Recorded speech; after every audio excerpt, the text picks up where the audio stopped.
você está? Tudo bem? Hoje eu vou responder as perguntas que ficaram sobre a lição número 1. Começamos o trimestre a estudar sobre o descanso em Cristo. E a primeira lição falou sobre vivendo em uma sociedade que não para. E agora eu vou responder as dúvidas de vocês, algumas obviamente, não conseguimos responder todas, mas não desista, se a sua pergunta não foi pega, diríamos assim, ela pode ser pescada no outro vídeo, tá ok? Então vamos aqui responder as perguntas. Há aqui também alguns comentários, alguns elogios, algumas coisas que nós lemos também, que são motivadores, né? Serve de motivação tanto para o internauta quanto para nós, tá? A Adri Soares escreveu o seguinte: faz um ano que guardo o sábado e é uma bênção. Mas brinco que no meu trabalho todos os equipamentos já eram sabatistas. Todo santo sábado que trabalhava, meu equipamento travava e eu tinha que parar. Agora não tenho mais problemas e não trabalho mais no sábado. Que interessante a história dela.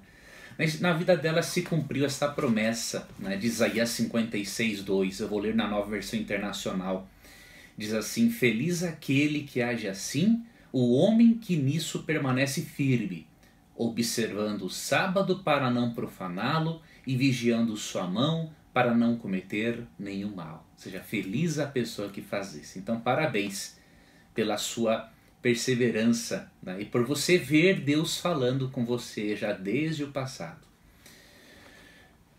O Everton Gabriel, ele fez aqui um desabafo e eu quero deixar um texto para confortá-lo, porque certamente a dor que ele está enfrentando é a mesma dor que muitos internautas estão enfrentando agora. Ele disse assim, entre outras coisas, né?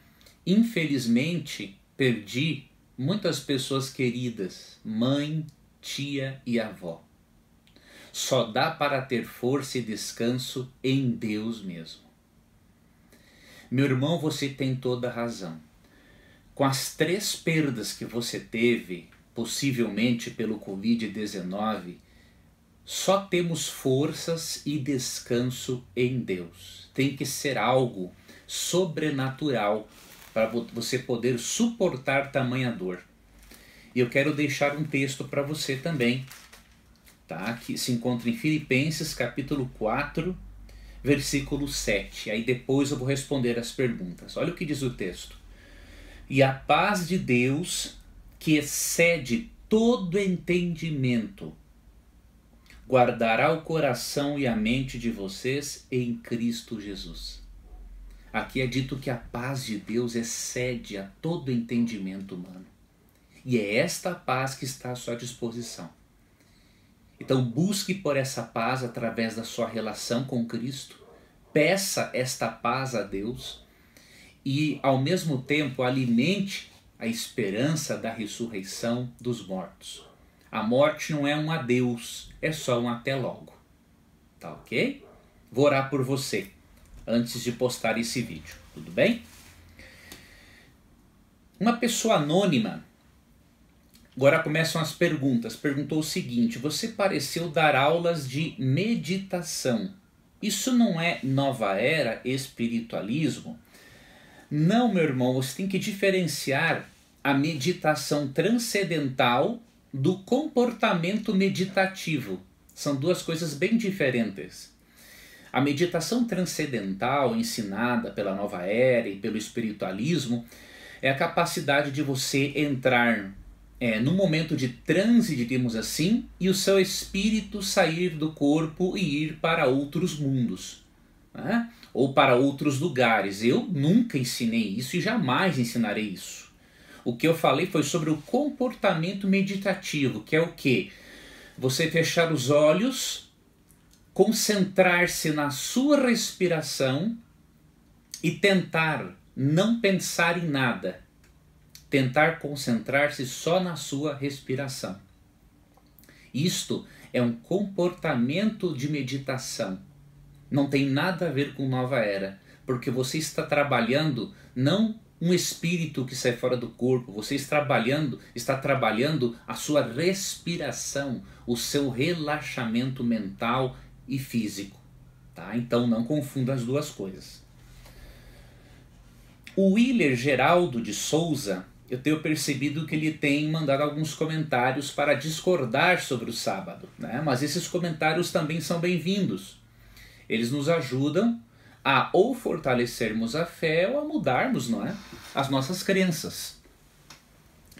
E eu não vou ler tudo o que o Willer escreveu, mas em resumo, ele disse que o descanso sabático no qual iremos entrar quando Cristo voltar, segundo Hebreus 4, indica que não precisamos guardar o sábado hoje. E eu quero mostrar que o raciocínio do irmão não está certo por pelo menos 3 motivos. Primeiro, o descanso na graça pela fé em Jesus, prometido em Hebreus 4, ele deve ser vivido hoje e diariamente. Isso indica que o texto não é para o futuro. Então alguns teólogos, eu sei, que pegam esse descanso espiritual e jogam para o futuro dizendo que será o momento em que nós encontraremos o descanso pleno em Cristo. Fazer uma aplicação homilética, tudo bem, mas dizer que esse texto se refere ao descanso no futuro não é exegético, porque Paulo está reclamando de pessoas que não desfrutaram do descanso no momento em que ele escrevia a carta. Então, em primeiro lugar, isso mostra que o irmão está equivocado.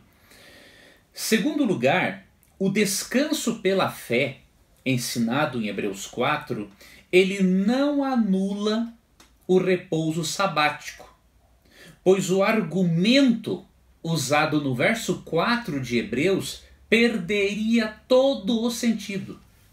Você quer ver o argumento usado para ensinar esses irmãos a descansarem pela fé em Cristo todos os dias? Hebreus 4:4.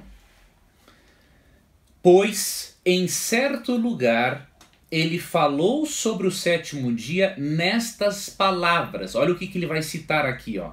No 7º dia, Deus descansou de toda a obra que realizara. Ele citou Gênesis 2, 2 e 3.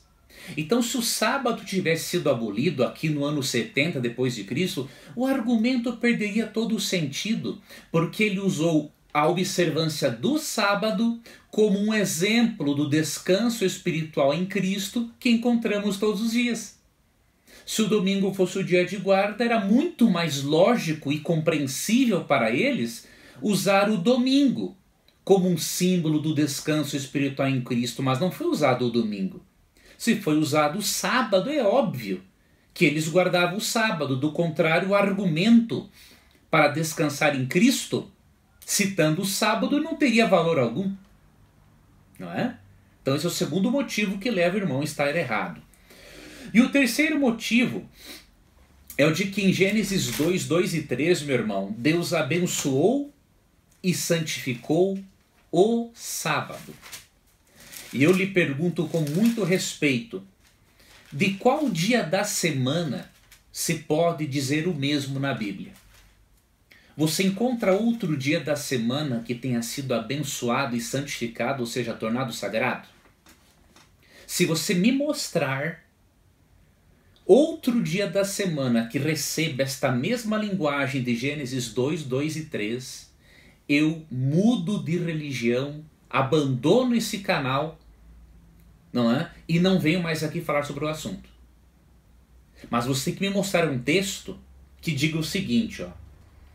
No 7º dia, então você tem que me mostrar no domingo, no primeiro, ou no terceiro, ou no quarto, no quinto ou no sexto. No 7º dia Deus já havia concluído a obra que realizara e neste dia descansou. Abençoou Deus o 7º dia e o santificou, porque nele descansou de toda a obra que realizara na criação. Então não existe outro dia da semana em que nós vejamos a bênção de Deus e a santificação, o separar para um uso santo. Então esses são os 3 motivos, né, que me leva a concluir que a sua interpretação de Hebreus 4 ela está equivocada. O Américo Almeida, ele é um adventista do sétimo dia, e ele fez uma citação do Catecismo da Igreja Católica bastante interessante. E ele acredita que esta citação merece um comentário, e eu vou fazer um comentário a respeito dela. Essa citação está no parágrafo 2172 do Catecismo, e diz o seguinte: o agir de Deus é o modelo do agir humano. Se Deus descansou no sétimo dia, Êxodo 31:17, o homem deve também descansar e deixar que os outros, sobretudo os pobres, tomem fôlego. Olha que interessante. O sábado faz cessar os trabalhos cotidianos e concede uma folga. É um dia de protesto contra as servidões do trabalho e o culto do dinheiro. Porém, a partir do artigo 2174, nós vemos aqui que é uma defesa do sábado fantástica, né? Até parece que não foram teólogos católicos que escreveram, né? Mas a partir do artigo 2174 a coisa já muda de figura. Eles já começam a argumentar da transferência da santidade do sábado para o domingo. A Igreja Católica mudou a estratégia de ensino. Antes eles diziam que a Igreja mudou o dia de guarda, né? E existem documentos que comprovam isso, que a Igreja dizia que ela tinha autoridade para mudar o dia de guarda. Agora não. Agora se faz uma defesa teológica do sábado bem feita e transfere essa defesa do sábado para o domingo. Tanto que, após esse parágrafo, você vê o seguinte título, ó: Dia da ressurreição, se referindo ao domingo. Ó, o dia da ressurreição, nova criação. E também você vê mais adiante o seguinte: domingo, plenitude do sábado. Então vê, o Catecismo Católico está corretíssimo até onde nós lemos. Pena que depois ele dá a destoada, né? Ele mostra que realmente eles creem que a plenitude do sábado é o domingo e que a transferência da santidade de um dia foi para o outro, tá? Então, obrigado, irmão, por citar esse catecismo, né? Eu tenho o catecismo também, é importante nós termos esta obra para vermos o que está de acordo com a Bíblia e o que não está de acordo com a Bíblia. A última pergunta é do Valdemar Catielli. Na verdade não é uma pergunta, é uma espécie de um desafio, tá? É um questionamento apologético. Interessante. O pai do protestantismo é Martinho Lutero. Então, por que todos os protestantes não são adeptos e seguidores da igreja luterana? Ele é um católico. Por que tantos rachas? Por que tanto individualismo? E outra, se existe um único Deus, criador do céu, da terra e de todas as coisas, e seu Filho, o Cristo vivo, aí vem a questão. Nós católicos somos idólatras? Curioso, né? No seu comentário, prezado Valdemar, você desconsidera uma razão teológica e uma razão antropológica para a existência de várias religiões, inclusive protestantes. Então você deveria considerar um argumento teológico e um outro argumento antropológico. O teológico é o seguinte: a reforma não parou em Lutero. Você tem que entender que os protestantes creem que a luz da verdade ela é progressiva. Deus não tinha como ensinar tudo a Lutero no tempo dele. Deus ensinou a Lutero sobre a justificação pela fé. Só que a reforma não para em Lutero. Deus continua usando outras pessoas para restabelecerem doutrinas que a Igreja Católica Apostólica Romana deixou de lado. Então, agrave este conceito: a reforma não parou em Lutero. Depois do Lutero, outros reformadores surgiram e redescobriram verdades abandonadas. Eu vou lhe dar só alguns exemplos. Wycliffe, John Huss, Lutero, né, propriamente dito, Zwinglio, John Wesley, os valdenses, Melanchthon, Calvino, só para citar alguns, que eram muitos reformadores. Então o que eu lhe aconselho? Leia o livro O Grande Conflito, de Ellen White, e você verá que seu questionamento é sem sentido. Ao ler esse livro, você vai conhecer melhor a história, não é? E o desenvolvimento do protestantismo, porque a reforma não parou em Lutero, e que a reforma não foi composta só do luteranismo, porque a reforma não parou em Lutero. E eu vou deixar para você aqui uma citação dessa referida obra, que está na página 148. Veja que citação interessante. A reforma não terminou com Lutero, como muitos supõem. Continuará até o fim da história deste mundo. Lutero teve grande obra a fazer, transmitindo a outros a luz que Deus permitia brilhar sobre ele. Contudo, não recebeu toda a luz que deveria ser dada ao mundo. Desde aquele tempo até hoje, nova luz tem estado continuamente a resplandecer sobre as Escrituras, e novas verdades se têm desvendado constantemente. Então é nisso que nós cremos. E a razão antropológica que você deixou de lado é a seguinte: a antropologia mostra que a natureza humana, ela naturalmente, ela é religiosa. A essência da nossa natureza é religiosa. Nós sentimos o desejo de adorarmos algo ou alguém que transcende a nós mesmos. E o que acontece? Isso explica parcialmente a existência de muitas religiões, né? Eu digo explica parcialmente porque também tem a questão de pessoas discordarem de pontos de vistas, né? Tem a questão de pessoas seguirem métodos diferentes para a interpretação da Bíblia, mas em grande parte isso ocorre, a existência de muitas igrejas, inclusive protestantes, até por uma razão antropológica. O ser humano tem a necessidade, não é, de adorar algo ou alguém. Então você tem que considerar esses dois argumentos, o teológico e o antropológico.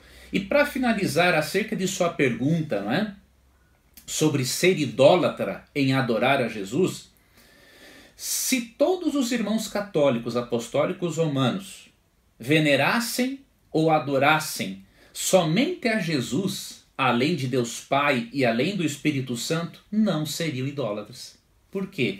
Porque Deus autorizou a adorar a Jesus. E por que Deus Pai autorizou a adoração a Jesus? Porque Jesus é Deus, simples assim. Vamos ler Hebreus 1, verso 8, que diz: mas a respeito do Filho diz: o teu trono, ó Deus, subsiste para todo sempre. Cetro de equidade é o cetro do teu reino. E no verso 6 diz que todos os anjos de Deus o adorem. Então não há idolatria em venerar ou adorar Jesus, desde que não seja por meio de uma imagem, porque não existe imagem, desenho humano que possa representar a glória da divindade. Tá bom? Bom, essas foram as perguntas então referentes à lição de número 1. No próximo vídeo você terá acesso ao vídeo de número 2. Nós vamos estudar a segunda lição do nosso trimestre, não é? Que o título é Descanso em Cristo. Se você ainda não adquiriu e quiser adquirir, na descrição do vídeo eu vou deixar o link da editora da Casa Publicadora Brasileira e também o telefone, que é 0800 979 0606. 0800 979 0606. A segunda lição, o título será Inquietos e Rebeldes. Você acredita que certos tipos de inquietudes podem nos levar à rebelião contra Deus e assim não descansarmos em Cristo? Esse será o tema do nosso próximo estudo. Que Deus guarde a você, um abraço carinhoso e até lá.